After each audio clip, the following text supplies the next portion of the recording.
Groove City.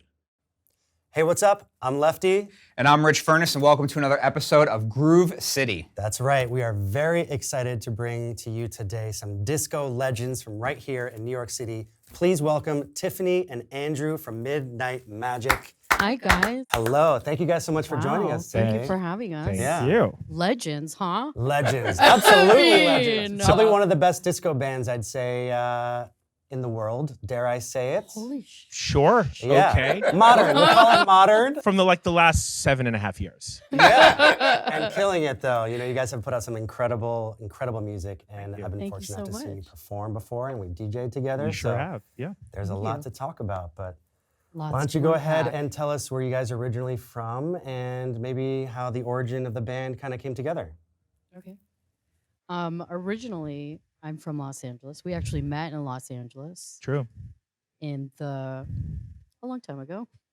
My little band opened for her band That's, that's right. right. at an art space. Yeah. That's Another how we- that's how we legendary met. Gallery band. space. What were the, No, what that were was the this other was not bands? this is like I a was college Okay, band. so I was in a band called the Come-Ons, Okay. Nice. and we kind of freestyled. Not like rap, but like I've said this to you before. improvised. We were like an improv. But That's no, but we awesome. didn't.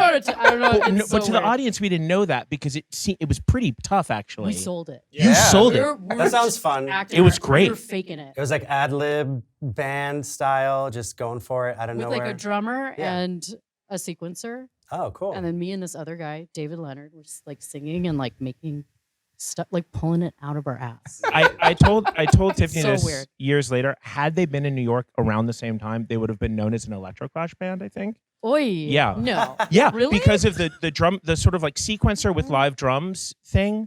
Like you would have been booked Uh-huh. on nights like that. I'm not saying Totally. you were that, but if you had to like Interesting. if you had to file them under like a O card at some record store, it would probably be found under that because it wasn't really like rock and roll. Right. No. Yeah, it was pretty dancey electronic madness. For sure. Clash Yeah. It was with rock and roll, hence electro. Electroclash. Hence electroclash. Perfect. And then you were playing in which band? What was your college band at the time? That band was called Gaijin. Wow. Yeah, cool stuff. And it was with Morgan Wiley, who's the bridge between us. Oh, yes. The And another wonderful, New York staple keys man. Yes, Dr. Octopus, the man. Oh, is that what they call him? No. Well, I just made because that up. no, people know Oh, that. really? People call him Improv. that. People call him that because the way he plays keys, like he can play a million things at once and all He that doesn't stuff. tickle the ivory, he massages the ivory. He sure He does. does. He really does. Interesting. But He he does. was the bridge between us, and it was actually him who was like, "Oh, we should open for our friend's band at this thing," and that was our little band's first show. That band did not last, I think, more than like a couple months.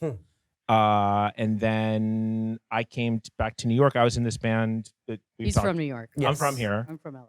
and I was in this band Both with coasts. the Holy Ghost guys and all these other people that like was this hip hop group on Capitol. It's a long story, and then we had our album produced by James Murphy and Tim Goldsworthy when they were still the production team at DFA. That's This was awesome. like right when LCD was getting started. Like literally the first time I heard LCD was on burnt CD in James's Discman. Wow. He was like, "Oh, this is this thing I'm working Was it on." like crazy. 2004? 2002. 2002. Wow. Yeah. Yeah, nice. And then makes sense. Morgan ended up in New York to go to the new school. I introduced Met our future bandmates. and met our Wow. future bandmates. I introduced him to like my band. We all clicked. He brought the new school people in, and then I guess he convinced you to come to New York to play music. I mean, he didn't. Yes, he was like a huge factor. He's like, you got to come here. Yeah. There's like something happening. I don't know what it is, but musically, it's really So interesting. it was a good moment in time for music in New York in the Sure early was, 2000s, yeah. For sure. Yeah, Especially in for that sure. kind of dance band scene was happening really strong out here. Yeah. So Morgan is the reason why you ended up coming out here and connecting the whole thing, essentially, not totally, but Yeah, He was amazing. a huge factor. yeah. He bridged the Tiffany, me, and like Carter and Nick and Jason and that whole Horn group. section. Yeah. yeah, amazing.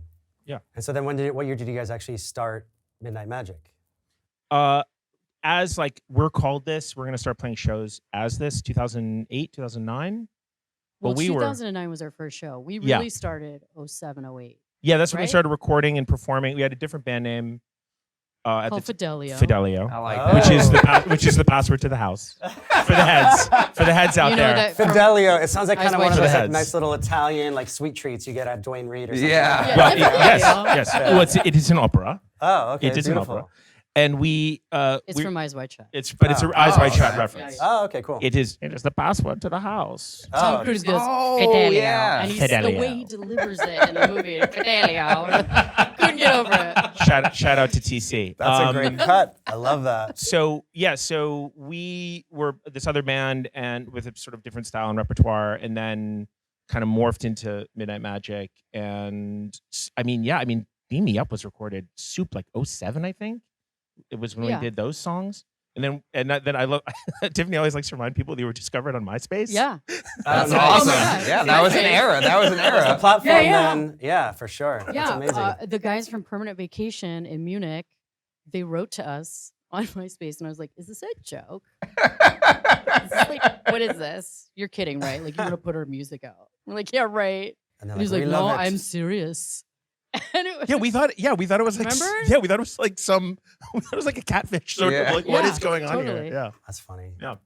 And then you guys had your first hit, as you mentioned Yeah. earlier. Beam Me Up was like the one that kind of really kicked things off, I guess. Still Yeah. the one that's kicking things. Yeah, still the one that's kicking things. But you guys do Yeah. have some new music coming out that we were talking about. today. Today is the day. Man. Today is the day. Amazing. Yeah. Tell us about it.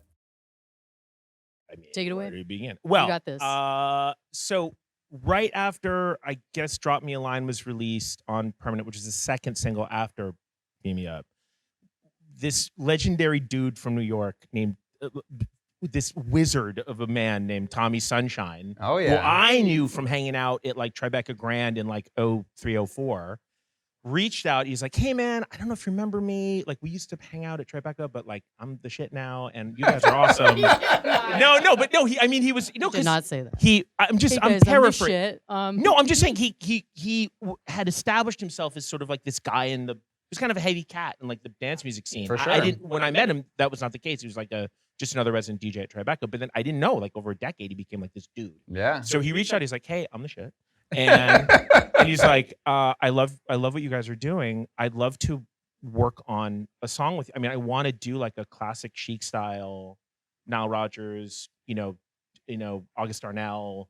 Like he wanted to reference like these classic disco tracks. He's like, "You guys are the band that's doing it in New York. I want to do it with you." So we went into the studio with him, made this, and I really truly believe that we would have not gone as big with some of the production elements and the way you sing the vocal. I mean, he really pushed you to be like Yeah, he produced full this I well. can't on. wait to Yeah. hear it. He went. I mean, he's also Just got a well. big sound, but why Exactly. don't you tell everybody who he is? Because you haven't gotten there yet. I said Tommy Sunshine. Oh, you did? Did I miss Yeah. it? Oh, my bad. I apologize. No, That's but what I was as I tend to talk very quickly as a New Yorker, It's okay. like my dictation on my phone does not understand me. I'm tracking with you. I'm the same way. Apparently, I can't either. So me and Siri got something in common right now. I actually was dictating a text to Domenica Fossetti right before walking in the studio just now. Shout out to Domenica. And I went to say collecting to her, and it read as cutting, and I sent it that way. And looking back over it, I think I just accidentally threatened her over a text message. So I'm not threatening Domenica Fossetti. I love her. So. I'll tell you though, that kind of happens to me a lot. And like my wife and I, we have this nickname for each other, like dodos, like the dodo bird. Yeah. And one time I was like kind of busy, and I was just checking in. I was like, "How's the dodos?" And I did a Siri like talk to text. And it sends, "How's the dildos?" And I was like, Yeah. Don't want to text your "That's me every teacher that. time." Yeah. No, yeah. Good thing I don't have teachers Good. anymore. Yeah. All right. So yeah, his name is Tommy Sunshine, Yeah. and he co-wrote and co-produced the track with us, and He wrote the lyrics. He was inspired. Wow. Yeah. He was Amazing. Really inspired. Yeah. I Very just want cool. I want to say this because you're here and this is on camera. For the record, at the time and even still now, I think Tiffany has sort of this thing like is this good? Like, is it too much? Is it too much? No, it's not too much. Her vocal on it is one of my all-time favorites Oh, she's wow. ever done. I love Wow. it. I'm saying it for the record, so it can be Are we gonna get to Yeah. hear it in the DJ set today? sure. Amazing. Sure. I'm really looking forward Which to that. mix? we We have got a to lot now. of killer mixes. Yeah. Do you want to talk about maybe another song that you guys might play in the DJ sets? Anything comes to mind that you might have prepared or planning on playing? If not, it's okay too. Well, I mean, we've been talking about Sunbelt. Oh, spin it. Yeah. You know that song? No, I don't Oh, think it's so. It's like it's an a 80s. I jam. don't know what genre it is. If it's like post-Italo, kind of pre-freestyle. I don't know what. Super Wow. pokey. Yeah. The production Yeah. is so A like The little walls turn into acidy. mirrors as soon as you start Yeah. playing Yeah. it. Yeah, I yeah, love that. absolutely. Yeah, so I don't know. Yeah. I'm gonna play that. We've been she talking about this song. she's been putting in her mixes, and I've always been too chicken shit to play it. So yeah, we'll probably Nice. Yeah. Very cool. So I'm really curious about your guys' style. Did you guys always feel like this was the style of music that you would make? And do you feel like how has your sound evolved over the last couple of years? By style, I'm assuming you mean like disco, right? Yeah. That's a great question. I mean, Please yeah, take it away. sure. I was talking about this yesterday, actually, in another interview because it's release week and it's been great to actually have something to talk about again because it's the pandemic and everything. It's been Yeah, for Yeah. sure. a little tough for us to get stuff out there. We did not. No one at any point was like, "We're going to be a disco band." Yeah. And I think that's one of the reasons why it kind of worked for us. Mm-hmm. Is I think had we tried to sail into the wind of that as like a genre, Yeah. and if we were like, we got to make Beam Me Up after Beam Me Up after Beam Me Up, Yeah. I don't think we would be around today. It was more organic. It was. And, like so much of the music is derived from Tiffany and Morgan and their sensibilities. Yeah. Cool. And neither one of you ever was like, let's make this more disco-y. Like we'd have conversations But about then I it being. do want to bring up that the walking bass line was I was really inspired by that. Oh, sure. Remember? And we Oh, sure. talked a lot about And that. disco octaves and things like that. Yeah. And you love that sort of like when I'm playing bass, you love some of those sort of like turnarounds that I do that are classic like disco fills. But I don't think and the humor. and humor of it. It's like Sure. not cheesiness, but like Cheeky. like the Yes. That's the perfect. Yeah. And honestly, Cheeky you and feel that at fun the and- shows. The shows are really fun. Everybody's dancing their asses off the whole time. Like disco or not, it's just got that energy where people want to dance. It's dance music. Yeah, but for it's like sure. live dance music. Yeah. So people High automatically energy. just like, And I think Yeah. if you think of like the evolution of disco, like just you and your as a performer and what your influences are, had you been born in like 1953, by the time you were 20 in 1973, doing the kinds of stuff that you like to do, you would have been one of those style disco singers. I think you would have fit in with that world because it's a great mix of fashion, art, obviously queer Absolutely. culture, and like this funk soul thing that was going on. But I don't think anyone who's ever made great music has ever gone into the studio. I'm gonna make this. Yes. Yeah.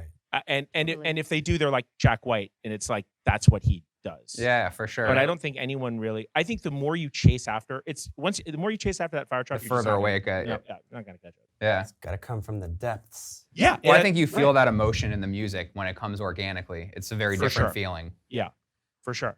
How do you feel like? Do you feel like your progression in that style has changed over the last couple of years? Do you think that it's evolved? I think so. Yeah. I think because when you play live more and more, those songs just kind of gradually start to shift and Yeah. either they get more, I don't know, I feel like we've gotten a little more, maybe not. Maybe we are super ingratiated in the disco. Maybe that was cemented as we played more. What do you think? I think we come up more across as a disco band when we play live than when we're recorded stuff. Well, do you think now doing this track with Tommy, do you think that'll alter future stuff that you guys do now that you feel like it pushed you kind of bigger? I will say I think that it reinforces the idea that like we make dance music for sure. Yeah. Because Yeah. we've written there are Midnight Magic songs that would fit on a chill wave compilation. Yeah. Mm. Right. But I don't. Yeah, slow ballady. Yeah, which is some of my favorite stuff that we do. But I just don't know if that's really what we keep Where we're getting. going? We keep getting pulled into like even the stuff that we're working on right now with Julio Monterrey, who's in the band and doing a lot of production with the band right now. His stuff isn't. It's dancey. It's like super. It's really fresh sounding, but it is clubby music for sure. Yeah. I mean, I feel like though you got to have the dynamic as a band, as an artist, Absolutely. to put out an album or like an EP or something and have like some different vibes. To tell and the flavors, story. you know? I mean, it's Yeah. kind of Yes. the ups and downs that make those ups so magical. Exactly. And we'll always have a slow song in the set. I mean, it's even live, like at 2:00 in the morning. I don't. No, not at 2 in the morning. We have done it. We've We done. have the banger set. Yeah, that's yeah. We have Everybody it. has the banger set. All right, it's 2 a.m. We're gonna flip the script, bring in the We- banger Yeah, we got set. the banger set. But I agree 2 with in the you morning. about that. I do think that arc is important, and even Yeah. when we've done late night stuff, we've done like "Psycho for Your Love," which is almost like a reggae tempo, Yeah. and it works because people are coming down off of something. It gives the breath Yeah. so that when the Yeah. peak comes back Yeah, up. then you can bring For it back sure. up and take them on a little roller coaster ride. Right. You know, Exactly. energy. That's nice. Exactly. And then, so then, are you guys going to be putting out like an album? Is this the beginning of an album right now with a single? I think we're in the hunkering down, kind of getting inspiration, Yeah, I love that. about to make more music. So Very cool. hopefully an album nice. or an EP, because I don't know if people listen to albums. That's true. Yeah. Yeah, I it's was just kind of wondering if maybe different if the single's listening part of like a dynamics bigger now. idea, or you just kind of one This- off with Tommy. I don't mean to speak for you and for Speak for me. and for like Morgan and everyone else in the band who was so instrumental in making this song, but I actually sort of see this as the end of a chapter. Oh, Oh, okay. Yeah. I don't know if we're going to ever try and do something like this again, Mm-hmm. but I think it's just a reminder to us and to people who got in with us on Beam Me Up. Yeah. Like, yeah, remember, we're, it's after the pandemic. We're still here. We're still this disco band that you love. But I think we are definitely going to go off in another Direction. road. Yes, for sure. I think that makes it even more special. Yeah. Well, you brought up, the band and all of that, and a big thing about the building that we're in at the Sound Collective is collaboration and Yeah. like that whole process. How do you feel like making music is different for you guys with that level of collaboration? Because you have a lot of people who work with you on Sure. in the band. Is it difficult, or like tell me about like kind of how that process goes for y'all?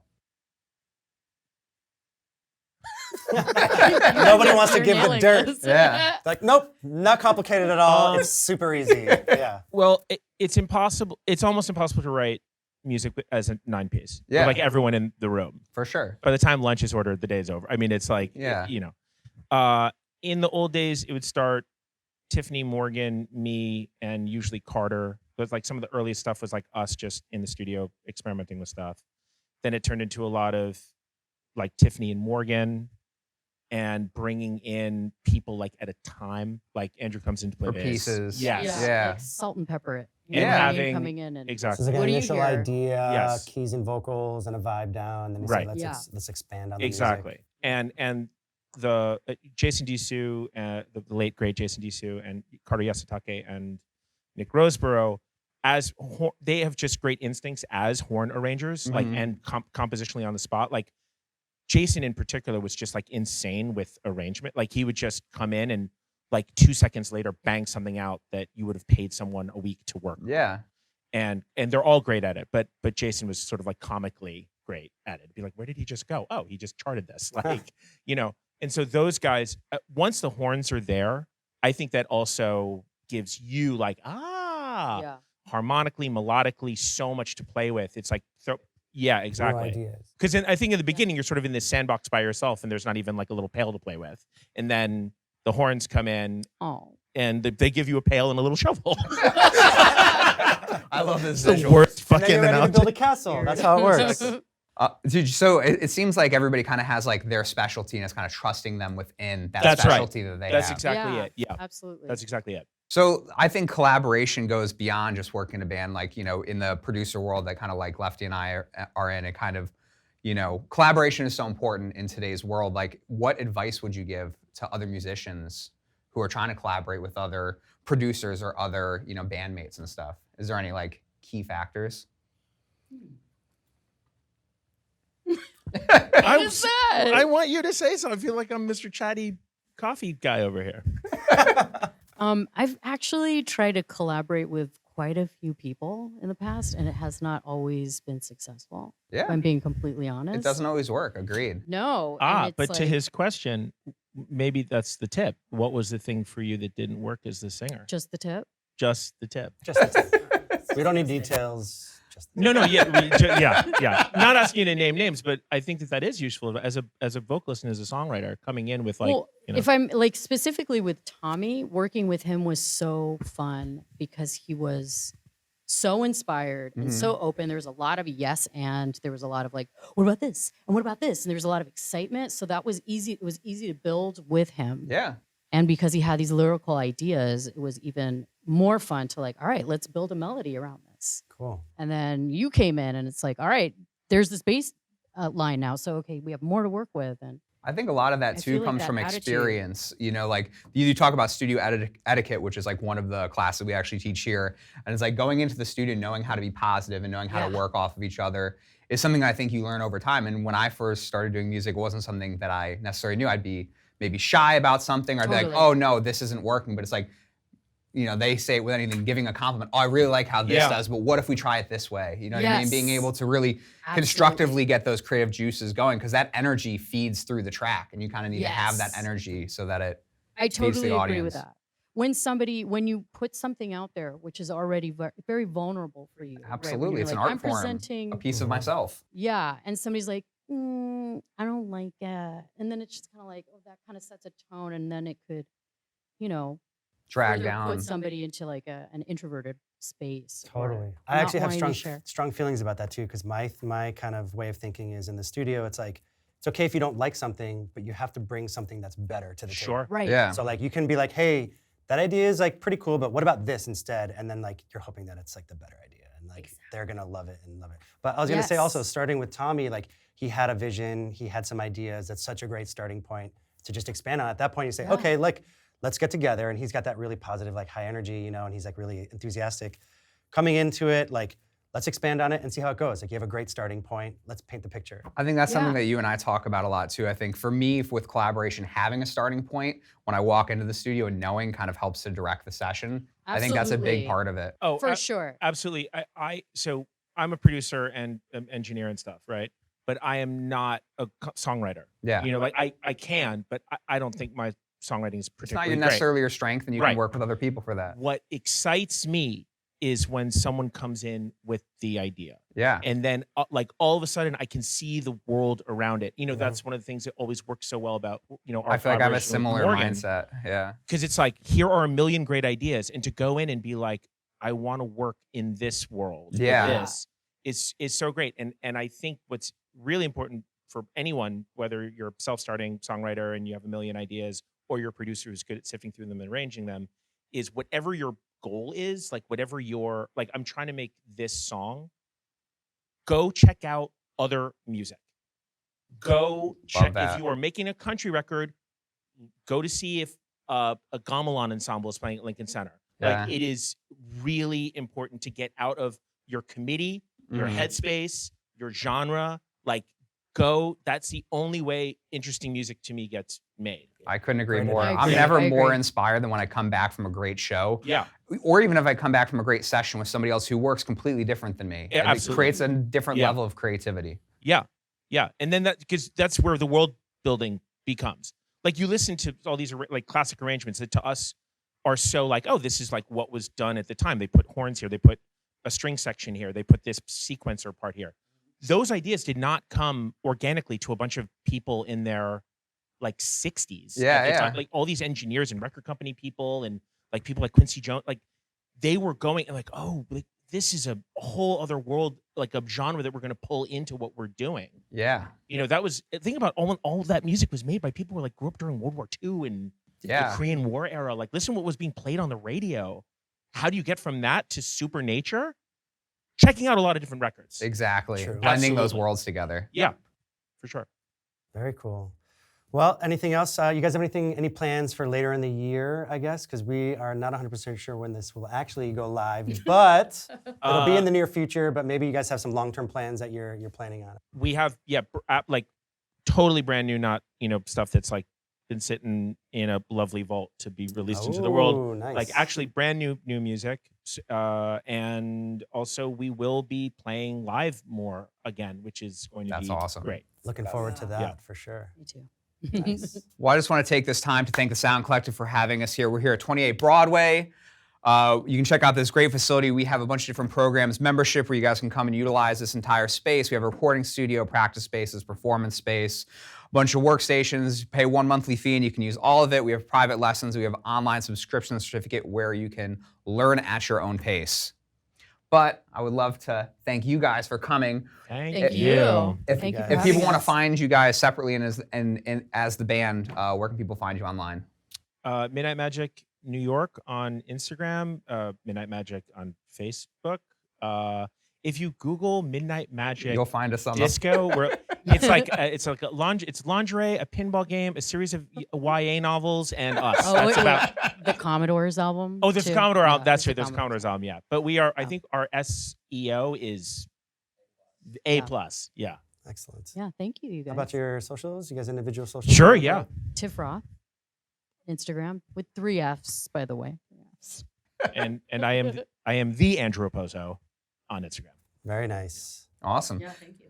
And I'm Rich Furniss. Yep, and I'm The Rich Lefty. Furniss. Thank you guys for watching. Thanks, guys.